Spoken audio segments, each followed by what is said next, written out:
Bismillah, au nom d'Allah, Alhamdulillah, toutes les louanges appartiennent à Allah. Wa salatu wa salam ala Rasulillah, bénédiction et paix sur le messager d'Allah. Salam alaikum wa rahmatullah. Fathallah, comment vas-tu? Alaykoum salam wa rahmatullahi wa barakatuh. Alhamdulillah, et toi? Très bien, très bien. Très heureux de continuer cette série avec toi. Alhamdulillah, on puisse continuer un maximum. Donc, pour rappel, à travers cette série de podcasts, le professeur Fathallah et moi-même revenons sur certains passages du Coran et de la Sunna, sur les questions qu'il soulève par rapport à notre quotidien et ce qu'on peut vivre au jour le jour. Alors, en ce moment, on est en train d'étudier, de voir la sourate Al-Hujarat en plusieurs parties. La semaine dernière, on avait parlé des versets 1 à 3 et aujourd'hui, on va continuer avec les versets 4, 5 et 12.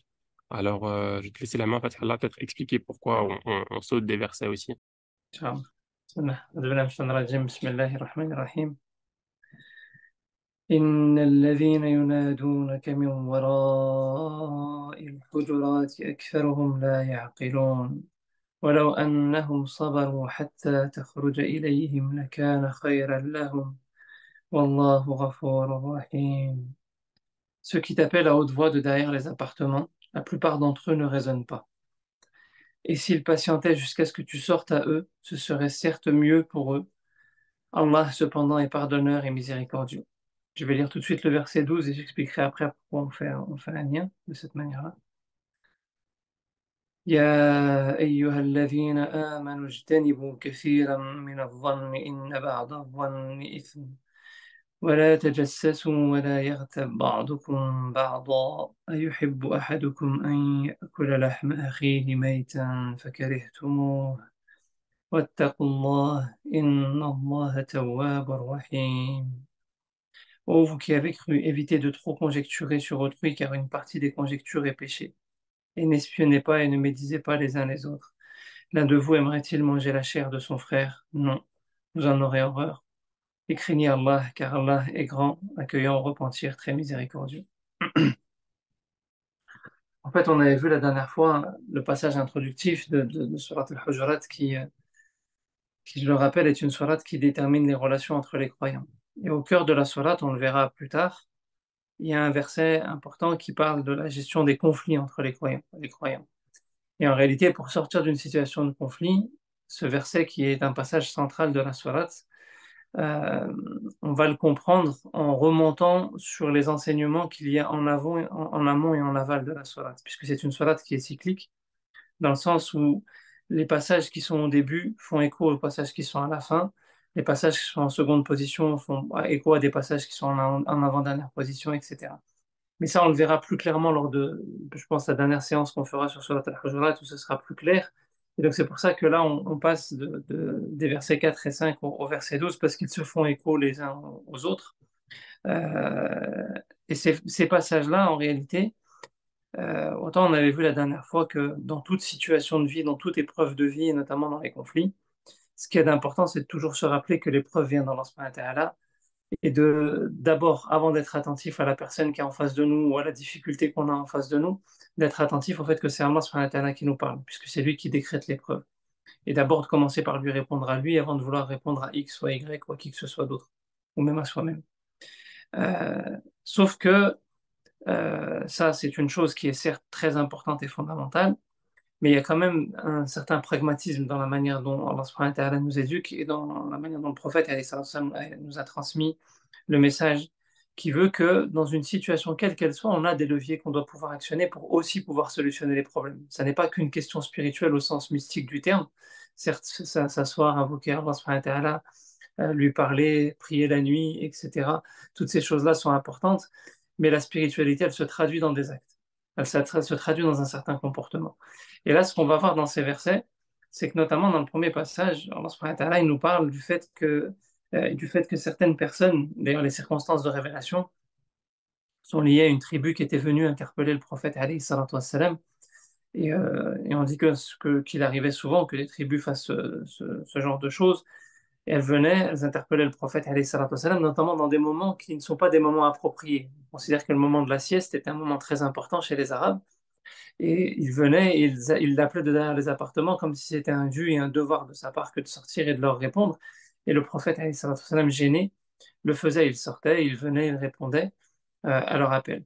Sauf qu'Allah subhanahu wa ta'ala, n'ayant pas de gêne à dire la vérité, a révélé ces versets pour recadrer ces bédouins, mais nous recadrer nous aussi sur la place de la vie privée. Et en réalité, ce que ce passage nous enseigne plutôt, c'est que euh, dans tout conflit, certes, il faut d'abord être attentif à revenir vers Allah subhanahu wa ta'ala et à essayer de comprendre pourquoi peut-être il y a des enseignements spécifiques pour nous dans cette épreuve, mais il faut aussi à un moment donné régler le conflit. Et l'une des causes importantes qu'il va falloir essayer de traiter et à laquelle il va falloir porter attention, c'est l'espace privé. Est-ce qu'on est attentif à respecter l'espace privé de chacun?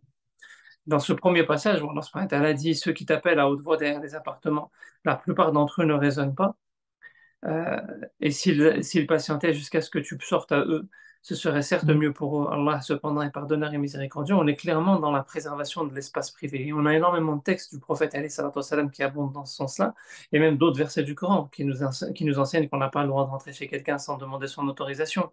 Le prophète alayhi salatu wassalam, tellement il était attentif à ça, qu'il nous enseignait qu'on devait, vous savez, à l'époque, il n'y avait pas forcément de porte, il y avait des rideaux devant les entrées des maisons, et on pouvait voir ce qui s'y passait. Et le prophète alayhi salatu wassalam avait l'habitude de se décaler pour ne pas toucher à l'intimité des gens. Et donc cet espace privé, il est très très important dans la tradition musulmane, et souvent les conflits naissent du fait qu'on ne respecte pas l'espace privé d'autres personnes, notamment dans les couples par exemple. Un couple, on peut penser que parce qu'on est marié, qu'il y a une sorte de fusion et qu'on a le droit d'interférer sur la vie privée de l'autre personne, qui peut avoir ses relations d'amitié, qui peut avoir son espace privé tout simplement, quoi que ça touche et quoi que ça concerne, que ce soit son activité professionnelle ou ses amis ou autre chose, ou même sa famille. Et ça, il faut faire très attention. On a même dans les relations familiales parfois des parents qui vont aller espionner les téléphones de leurs enfants, hein. Alors que ça fait partie des choses. On touche même à l'honneur de la personne. C'est-à-dire que quand on va toucher peut-être aller voir les péchés de la personne, c'est quelque chose de grave. C'est-à-dire que le prophète alayhi salatu wassalam nous enseignait parmi les choses qui étaient importantes, hein, et notamment dans Hajjat al-Wada', dans le pèlerinage d'adieu du prophète alayhi salatu wassalam, quand il avait insisté en disant que en interrogeant les compagnons, dans quel lieu sommes-nous, en insistant sur le fait que nous sommes dans un lieu sacré. Ensuite, il insistait sur quel jour sommes-nous, dans quel mois sommes-nous, pour leur rappeler qu'on était dans une période sacrée. Et il insistait à la fin en leur disant, le sang, euh, le, le sang, les biens et l'honneur de chaque musulman est sacré, hein. Et d'autres textes vont dans ce sens-là et abondent dans le fait que l'honneur du musulman est sacré, et celui qui préserve l'honneur d'un croyant, Allah subhanahu wa ta'ala préserve son honneur, et celui qui au contraire, casse l'honneur d'un croyant en divulguant ses défauts, ses péchés, etc., Allah subhanahu wa ta'ala le dévoile. Donc ça, il faut faire très attention, que ce soit dans ce monde ou dans l'autre. Donc on a tous besoin d'être mastour, man satara musliman satara Allahu fi dunya wal akhirah, celui qui couvre dans tous les sens du terme, hein, un musulman, mais dans le sens particulier de couvrir ses défauts. Allah subhanahu wa ta'ala voile ses défauts dans ce monde et dans l'autre. Sauf que la vie privée, c'est certes, on a droit à son téléphone, on a droit à un espace qui peut nous être privé, on a droit à des choses qu'on peut écrire qui sont notre espace privé et personne n'a le droit d'y rentrer. Et ça, on se doit de le respecter. Et parfois, certains conflits naissent de ça. Par exemple, vous avez dans des conflits de couple, j'ai appris que mon conjoint a fait ceci ou a fait cela. Comment tu l'as su? J'ai fouillé dans son téléphone. Ouais, mais la faute, elle vient de toi. D'ailleurs, il y a un récit qu'on rapporte, alors certains contestent l'authenticité, mais, euh, mais dans l'enseignement et dans la morale, il va en parfaite adéquation avec les autres enseignements que je viens d'évoquer. Mais sauf que là, c'est une petite histoire, et donc parfois par les petites histoires, on arrive mieux à comprendre. On dit qu'un jour, Omar ibn Khattab, radiyallahu anhu, lors de son califat, avait entendu que des personnes buvaient de l'alcool en cachette. Et il s'était mis derrière la porte en attendant qu'ils commencent à boire et qu'il y ait du bruit. Et quand il a entendu qu'ils avaient commencé à boire, il aurait escaladé le mur. On sait que les maisons à l'époque, il y avait souvent des petites cours à l'intérieur. Et donc, quand on escalade le mur, on atterrit dans la cour. Et il aurait atterri dans la cour avec son bâton, et les ayant pris en flagrant délit en train de boire de l'alcool, il aurait commencé à les frapper. Euh, et là, jusqu'à ce qu'à un moment donné, une des personnes lui dise, nous, on a certes commis un péché, mais toi, tu as commis un péché avant nous. Et Omar s'arrête à ce moment-là en demandant quoi. Et la personne lui aurait dit, avec ce débat sur l'authenticité de ce texte, mais tu es rentré sans nous demander l'autorisation de rentrer. Et là, Omar aurait tendu le bâton à la personne en lui demandant de rendre les coups qu'il avait donnés, et il serait reparti. Donc ça illustre, j'ai envie de dire, en termes de petite anecdote, Le fait que parfois on arrive à des conflits parce qu'on se permet de rentrer dans un espace et on a envie de savoir, on est beaucoup dans le contrôle et dans la maîtrise alors qu'on n'a pas le droit. Chacun a son propre cheminement et on se doit de respecter le fait que chacun a ses propres péchés aussi et ses propres travers. Est-ce qu'on aimerait que nous, nos péchés soient dévoilés? Non. Alors il faut aussi avoir cette attention et ça c'est valable pas uniquement dans l'espace privé au sens physique du terme. Aujourd'hui, le sens physique du terme, c'est beaucoup lié à nos téléphones, mais pas uniquement au téléphone. C'est son appartement, sa maison, peu importe, chacun a droit à cet espace privé-là et a droit à son intimité qui lui soit propre. Mais justement, je vous disais, cette sourate, elle fait le lien. Dans cette sourate, on a un lien avec le verset 12, où Allah subhanahu wa ta'ala nous évoque une autre forme de la vie privée. Et Allah subhanahu wa ta'ala dit, ô vous qui portez la foi, évitez de trop conjecturer. اجتنبوا كثيرا من الظن إن بعض الظن إثم. الظن, c'est aussi à un moment donné un problème parce qu'on touche à la vie privée quand on fait الظن. الظن, c'est quoi? On commence à être dans la spéculation. La personne qu'on a en face de nous dit ah, moi j'ai fait ça pour telle raison. Et nous, pensant mieux comprendre ce que la personne est réellement, on va dire non, mais elle dit ça, mais en vérité, moi je sais que c'est pour ça. Hein, c'est ce qu'on appelle adhan. C'est-à-dire que on a une part de conviction parce qu'on connaît tellement bien la personne qu'on pense que c'est ça, d'accord? Mais on ne sait pas, on n'a pas d'éléments factuels permettant de prouver ce que la personne a dans son cœur. Et ça, Allah subhanahu wa ta'ala, dans la manière dont il le traduit, il dit qu'une partie de dhann est un mal. Dans le sens où, en fait, il se peut que dans la grande majorité des cas, vous ayez raison. Mais ce n'est pas le propos. Allah subhanahu wa ta'ala nous demande de nous détourner de tout ce qui est dhann. De kathiran min adh-dhann plutôt. Et donc ça, c'est important. Pourquoi? Parce que, en réalité, dans ces conjectures-là, de toute façon, on n'a pas d'éléments tangibles. Et à partir du moment où on n'a pas d'éléments tangibles, on ne peut pas se permettre de rentrer dans le cœur de la personne en disant la personne a fait telle chose pour telle raison, ou en réalité, moi je sais que son excuse n'est pas sincère, ou en réalité, je sais qu'elle a dit ça, mais pour ça, etc. Il faut s'arrêter à des éléments factuels si à un moment donné on veut sortir du conflit. Et parfois, certes, on peut penser que la personne qui est en face de nous n'est peut-être pas sincère, a fait ceci pour cela, etc. Et on connaît peut-être très bien la personne, mais c'est nous qui sommes en tort quand on se permet à un moment donné de spéculer. Ça fait partie aussi de la préservation de la vie privée. D'ailleurs, Allah subhanahu wa ta'ala va plus loin dans le verset, puisqu'il dit وَلَا تَجَسَّسُوا وَلَا يَغْتَبْ بَعْضُكُمْ بَعْضًا. Et ne vous espionnez pas, et donc ça j'en ai parlé déjà tout à l'heure, donc ça, on est clairement dans la préservation de la vie privée, et ne médisez pas les uns les autres. Alors, euh, voilà, yartab ba'dukum ba'da, c'est pas simplement la médisance. La médisance, j'en ai parlé aussi tout à l'heure, et Allah subhanahu wa ta'ala interdit la calomnie et la médisance. La calomnie et la médisance, c'est de parler en mal d'une personne devant elle, et la calomnie, c'est derrière son dos. Dans les deux cas, de toute façon, c'est un mal. Sauf si on est dans une discussion privée et qu'on a des cas de vérité à dire à une personne, ou qu'il faut même les dire parfois devant témoins parce qu'il y a un conflit qu'il faut régler, etc. Ça, il n'y a pas de souci. On n'est pas dans le fait de, de, de d'humilier la personne en public. Hein, les seuls cas où on peut dire quelque chose de mal en public sur une personne, c'est quand on a affaire à quelqu'un qui va nuire à d'autres personnes et qui s'est prononcé en public et qui risque de faire quelque chose. Par exemple, quelqu'un qui se présente pour une élection, je dis n'importe quoi, bon, c'est pas forcément le meilleur exemple que je donne, mais et qui dit des mensonges, ben là, à ce moment-là, on doit les corriger en public. Mais en dehors de ce cas-là, la règle, ça reste quand même la question privée. Donc quelqu'un qui s'avance en public doit être corrigé en public, par contre. Euh, mais je reviens sur mon exemple, là, yartab bardokum barda, c'est pas uniquement la calomnie et la médisance. Et on sait tous que c'est mal en réalité, ce genre de choses, et même d'y participer et simplement d'écouter. Voilà, yartab bardokum barda, c'est que parfois on va avoir juste la petite expression ou le petit mot qui fait qu'on met la personne en face de nous en porte-à-faux, ou le petit regard qui fait que on n'a rien dit, mais on en a suffisamment dit pour que les gens comprennent qu'il peut-être y a un problème ou que ça fasse naître une suspicion chez les personnes qui sont autour. Et ça, on a mis la personne dans une forme de gêne. Voilà, yartab bardokum barda, c'est plus ça que de la médisance pure. La médisance pure, c'est clairement un tel, je sais qu'il a commis tel péché. Ok, là on est dans de la médisance, c'est grave, on n'a pas à le faire. Mais on est en train de parler d'un sujet, des gens qui ont des dépendances, machin, etc. Et moi, je vais regarder la personne en faisant un petit hochement, en faisant comprendre que, comme un tel, par exemple. J'ai rien dit, mais en fait, j'en ai dit suffisamment pour que les personnes comprennent qu'il y a un problème. Et ce genre de situation, surtout dans les situations de conflit, on va envoyer le petit pic qu'il faut pour pouvoir faire en sorte de blesser la personne ou de toucher la personne en se donnant l'illusion qu'on n'est pas coupable. Et ça, c'est grave en réalité. C'est que nous aussi, on a une part de responsabilité à ce niveau-là. Ce qui veut dire que dans la manière dont on gère les conflits, il faut faire très attention. Parce que parfois, certes, il y a des personnes qui peuvent mal agir, mais nous, on peut mal gérer l'épreuve aussi à certains moments. Il faut faire très attention à ça parce que les deux ont une part de responsabilité dans ce genre de situation. Et d'ailleurs, Allah subhanahu wa ta'ala prend un exemple. Est-ce que vous aimeriez manger la viande de votre frère mort alors que non, vous le détesteriez? C'est-à-dire que en tant que musulman, on a un respect du mort en réalité. On ne va pas se permettre de.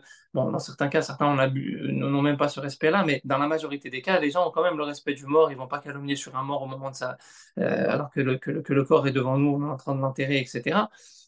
Et donc, on a ce respect. Et Allah subhanahu wa ta'ala nous montre que avoir le respect d'un mort alors que son âme n'est plus là, c'est avoir une forme d'incohérence par rapport à ce que l'islam nous enseigne, pas de ne pas respecter le mort, hein, bien entendu qu'il faut respecter le mort.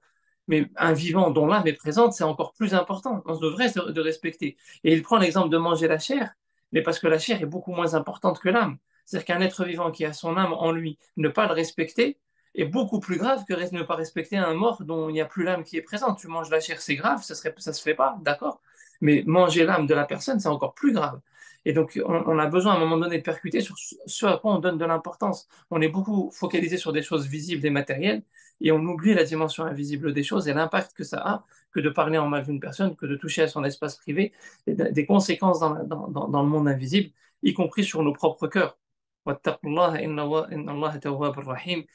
donc la conscience d'Allah subhanahu wa ta'ala vigilante, certes Allah subhanahu wa ta'ala est accueillant, repentir et miséricordieux, et on voit bien dans cette fin de verset qu'Allah subhanahu wa ta'ala nous enseigne ces éléments pas pour nous culpabiliser, mais pour nous permettre d'être dans une démarche de conscience, et il nous montre que la voie du repentir est possible et qu'on peut tous se corriger. Hein. Donc c'est un processus éducatif qui est en cours et pas un processus d'incrimination en fait d'une certaine manière.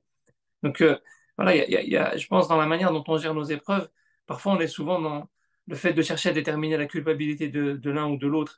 Et quand on n'y arrive pas d'une manière, on cherche à pointer du doigt d'une autre manière et on va même essayer de trouver les arguments ou les preuves ou ceci ou cela, et parfois sans respecter les règles de l'islam. Alors que cette notion d'espace privé, elle est très très importante. Et on oublie parfois que la solution vient d'Allah subhanahu wa ta'ala, elle vient d'Al-Baraka et de la manière dont on agit dans la situation de l'épreuve, et que c'est ça qui va permettre de solutionner plus que le fait de démontrer que l'autre a tort. Et ça, je pense que c'est un enseignement important avec lequel on doit renouer, surtout à notre époque où malheureusement on voit que beaucoup de conflits ne respectent pas ces règles fondamentales.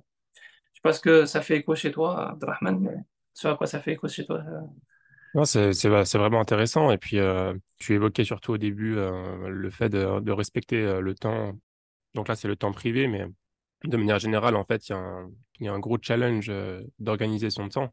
De manière générale, surtout quand on travaille pour une entreprise où les temps sont définis. Puis après, voilà, on a un peu de temps avant, un peu de temps après. Et il faut savoir mettre des limites, que ce soit entre le travail et la vie privée, entre la vie privée, enfin, entre ça, son épouse et ses amis. Voilà, il y a plusieurs temps, en fait. Il faut essayer de compartimenter au mieux sans casser les sensibilités, notamment au niveau de la famille. Bon, au travail, c'est un peu moins. On s'en fiche un peu, on va dire, mais même le travail, c'est difficile des fois de dire voilà, je réponds pas au téléphone après telle heure. C'est le temps consacré à la famille. Dans ces versets, ça parle plutôt à ceux qui enfreignent, mais parfois, dans certains cas, c'est nous qui devons mettre des limites. Comme le travail, c'est pas le travail qui va nous dire on respecte votre temps. Il faut savoir imposer des limites et ça fait partie des droits en fait de chacun, des droits de la famille, etc. À respecter. Et c'est pas forcément évident. Donc, c'est vrai que pour moi, c'est parfois un challenge. Des fois, c'est temporaire. Des fois, par exemple, on peut avoir un projet au travail qui arrive, qui est plus demandant. Et puis, ça se voit qu'au niveau de la famille, voilà, on se rend compte qu'on est moins disponible et vice-versa. Et donc, je pense que c'est un challenge que tout le monde peut avoir au quotidien. Ensuite, tu parlais du fait de faire attention à ce qu'on dit sur les gens et de son attitude aussi, même avec les gestes, avec la gestuelle, avec les grimaces, etc. Et aussi sur la médisance de manière générale ou voilà, l'attitude qu'on renvoie à la personne. Ça m'a fait penser à une citation d'une personne, je crois que c'est Eleanor Roosevelt qui disait ça. Les grands esprits discutent les idées, les esprits moyens discutent des événements et les petits esprits discutent des gens. Et à chaque fois maintenant que je me retrouve dans un environnement, un dîner ou je sais pas en famille ou avec d'autres personnes, des amis, etc. Et que je vois que les gens commencent à parler d'autres personnes, ça me revient toujours en tête cette citation, le fait de là je fais quoi là en fait je parle de personnes, c'est mondain, c'est inutile, ça apporte rien de bon. essayons au moins de parler d'événements, essayer de parler de quelque chose qui, voilà, et au mieux, essayons encore mieux de parler d'idées, de changer les choses, d'améliorer les choses, de proposer des solutions, etc. Donc, alhamdoulilah. Donc voilà ce qui me revient à l'esprit. Je sais pas si j'ai quelque chose à dire par rapport à tout ça. Si, bah, alhamdoulilah, en fait. En tout cas, après, c'est vrai que sur la question du temps, spécifiquement, l'espace privé, c'est beaucoup plus que la question du temps, mais sur ce point spécifique, c'est pas évident parce que l'islam, c'est la culture du lien et tout se relie, en fait. Et on doit faire des passerelles. Et en même temps qu'on doit faire des passerelles, on doit savoir aussi mettre des limites où chacun il a le droit à son espace privé. Donc, c'est pas si évident que ça. Je sais que c'est un défi compliqué, surtout dans des sociétés qui, très paradoxalement, sont très le système individualiste, c'est pas un système individualiste qu'au sens humain du terme, c'est-à-dire qu'on découpe tout, même la manière dont nos routes sont construites, ce sont des routes qui divisent, ce sont pas des routes qui relient. Euh, on sectorise beaucoup, même dans la manière dont on gère le rapport au travail, les départements dans les entreprises, on sectorise, on compartimente, etc. Alors que c'est pas forcément la tradition musulmane de base, cette approche-là. On est beaucoup plus dans le lien. Et très paradoxalement, bah, le fait de sectoriser beaucoup, etc., ne nous rend pas service sur la manière dont on pourrait gérer l'espace privé. D'ailleurs, quand on regarde, je donne un exemple sur la question du travail avec l'éclosion du télétravail, mais même avant ça, hein, des personnes qui avaient des postes de cadre, etc., c'est très envahissant en fait. Le travail est très envahissant, même psychologiquement, même dans la tête en fait, sans parler même de. Donc c'est les paradoxes de la société moderne en fait hein, qui rejaillissent.